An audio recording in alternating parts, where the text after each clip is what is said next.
श्री श्याम, राधे राधे दोस्तों। श्रीमद् भगवत गीता में आज हम पहला अध्याय पढ़ेंगे। धृतराष्ट्र बोले, हे संजय, धर्म भूमि कुरुक्षेत्र में एकत्रित युद्ध की इच्छा वाले मेरे और पांडु पुत्रों ने क्या किया? संजय बोले, उस समय राजा दुर्योधन ने व्यूह रचना युक्त पांडवों की सेना को देखकर और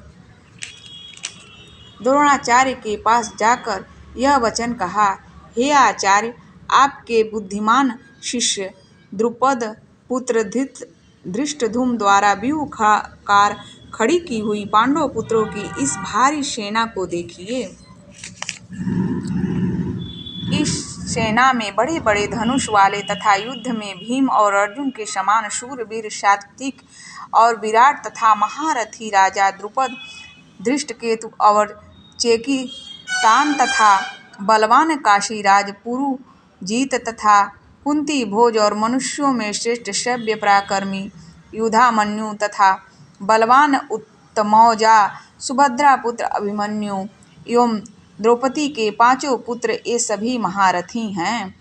हे ब्राह्मण श्रेष्ठ, आपने पक्षों में भी जो प्रधान है उनको आप समझ लीजिए। आपकी जानकारी के लिए मेरी सेना के जो सेनापति हैं उनको बतलाता हूँ। आप द्रोणाचार्य और पितामह भीष्म तथा कर्ण और संग्राम विजयी कृपाचार्य तथा वैसे ही अश्वत्थामा, विकर्ण और सोमदत्त का पुत्र भूरिश्रवा और मैं और भी मेरे लिए जीवन की आशा त्याग देने वाले बहुत से शूरवीर, अनेक प्रकार के शस्त्रों से सुसज्जित और सब के सब युद्ध में चतुर हैं। भीष्म पितामह द्वारा रक्षित हमारी वह सेना सब प्रकार से अजय है और भीम द्वारा रक्षित इन लोगों की यह सेना जीतने में सुगम है। इसलिए सब मोर्चा पर अपनी अपनी जगह स्थित करते हुए आप लोग सभी निसंदेह भीष्म पितामह की सब ओर से रक्षा करें। कौरवों में वृद्ध सबसे प्रतापी पितामह भीष्म ने उस दुर्योधन के हृदय में हर्ष उत्पन्न करते हुए उच्च स्वर में सिंह की दहाड़ के समान गरज कर शंख बजाया। इसके पश्चात शंख और नगारे तथा ढोल, मृदंग और नरसिंहे आदि बाजे एक साथ ही बज उठे। उनका सब शब्द बड़ा भयंकर हुआ।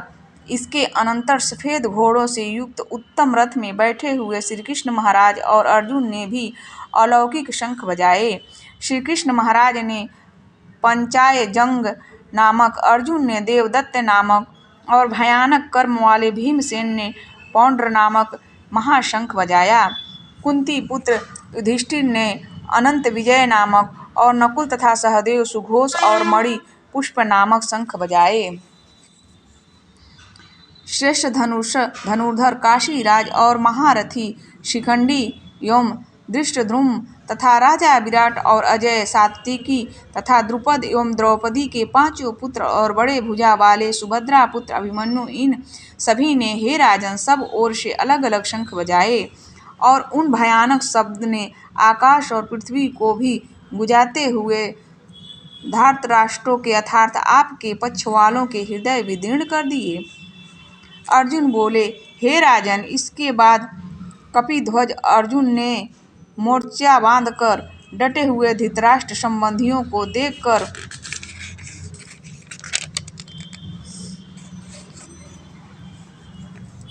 शस्त्र चलने की तैयारी के समय धनुष उठाकर ऋषि श्री कृष्ण महाराज के वचन कहा, हे अच्युते, मेरे रथ को दोनों सेनाओं के बीच में खड़ा कीजिए और जब तक मैं युद्ध क्षेत्र में डटे हुए युद्ध के अभिलाषी इन विपक्षी योद्धाओं को भली प्रकार देख लूं कि इस युद्ध रूप व्यापार में मुझे किन किन के साथ युद्ध करना योग्य है, तब तक उसे खड़ा रखिएगा। दुर्बुद्धि दुर्योधन का युद्ध में हित चाहने वाले जो ये राजा लोग इन सेनाओं में आए हैं, इन युद्ध करने वाले को मैं देखूंगा।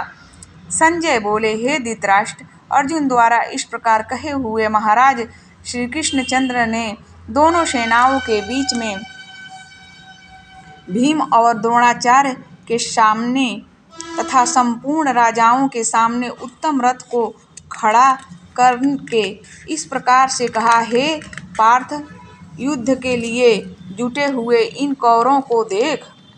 इसके बाद पृथापुत्र अर्जुन ने दोनों ही सेनाओं में स्थित ताऊ, चाचा को, दादा, दादों, परदादों को, गुरुओं को, मामाओं को, भाइयों को, पुत्रों को, पौत्रों को तथा मित्रों को, ससुरों को और सुहृदों को भी देखा। उन उपस्थित संपूर्ण बंधुओं को देखकर वे कुंती पुत्र अर्जुन अत्यंत करुणा से युक्त होकर शोक करते हुए यह वचन बोले। हे अर्जुन बोले, हे कृष्ण, युद्ध क्षेत्र में डटे हुए युद्ध के अभिलाषी इन स्वजन समुदाय को देखकर मेरे अंग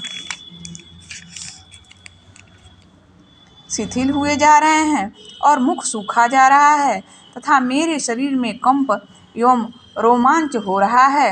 मेरे हाथ से गांडीव धनुष गिर रहा है और त्वचा भी बहुत जल रही है तथा मेरा मन भ्रमित सा हो रहा है, इसलिए मैं खड़ा रहने को भी समर्थ नहीं हूँ।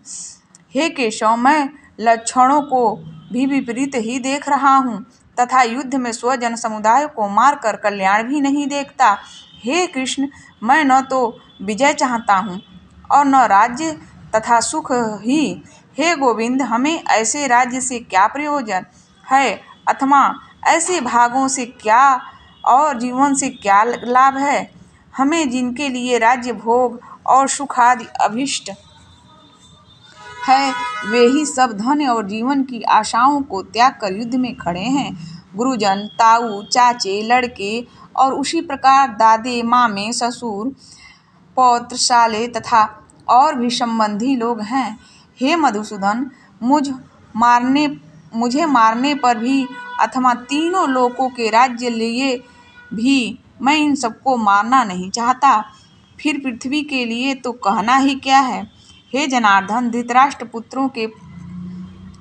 के पुत्रों को मारकर हमें क्या प्रसन्नता होगी। इन आतताइयों को मारकर तो हमें पाप ही लगेगा। अतः हे माधव, अपने ही बांधव धृतराष्ट्र के पुत्रों को मारने के लिए हम योग्य नहीं हैं, क्योंकि अपने ही कुटुंब को मारकर हम कैसे सुखी होंगे। यद्यपि लोभ से भ्रष्टचित्त हुए ये लोग कुल के नाश से उत्पन्न दोष को और मित्रों के से विरोध करने में पाप को नहीं देखते, तो भी हे जनार्दन, कुल के नाश से उत्पन्न दोष को जानने वाले हम लोगों को इस पाप से हटने के लिए क्यों नहीं विचार करना चाहिए। कुल के नाश से सनातन कुल धर्म नष्ट हो जाते हैं। धर्म के नाश हो जाने पर संपूर्ण कुल में पाप भी बहुत फैल जाता है। हे कृष्ण, पाप के अधिक बढ़ जाने से कुल की स्त्रियां अत्यंत दूषित हो जाती हैं और हे वाणे, स्त्रियों के दूषित हो जाने पर वर्ण संकर उत्पन्न होते हैं। वर्ण संकर कुल घातियों को और कुल को नरक में जाने के लिए ही होता है। लुप्त हुई पिंड और जल की क्रिया वाले अर्थात श्राद्ध और तर्पण वंचित इनके पितर लोक को भी अधोगति प्राप्त होती है। इन वर्ण संकर कारक दोषों से कुल घातियों के सनातन कुल धर्म और जाति धर्म नष्ट हो जाते हैं। हे जनार्दन, जिनका कुल धर्म नष्ट हो जाता है, ऐसे मनुष्य का अनिश्चित काल तक नरक में वास होता है, ऐसा हम सुनते आए हैं। हाँ शोक, हम लोग बुद्धिमान होकर भी महान पाप करने को तैयार हो गए हैं, जो राज्य और सुख के लोभ से स्वजनों को मारने के लिए उद्यत हो गए हैं। यदि मुझ शस्त्र रहित एवं सामन न करने वाले को शस्त्र हाथ में लिए हुए धृतराष्ट्र के पुत्र रण में मार डाले, तो यह मारने भी मेरे लिए अधिक कल्याणकारी होगा। संजय बोले, रणभूमि में शोक से उद्विग्न मरने वाले अर्जुन इस प्रकार कहकर बाण सहित धनुष को त्याग कर रथ के पिछले भाग में बैठ गए हैं। इस प्रकार पहला अध्याय समाप्त हुआ। धन्यवाद।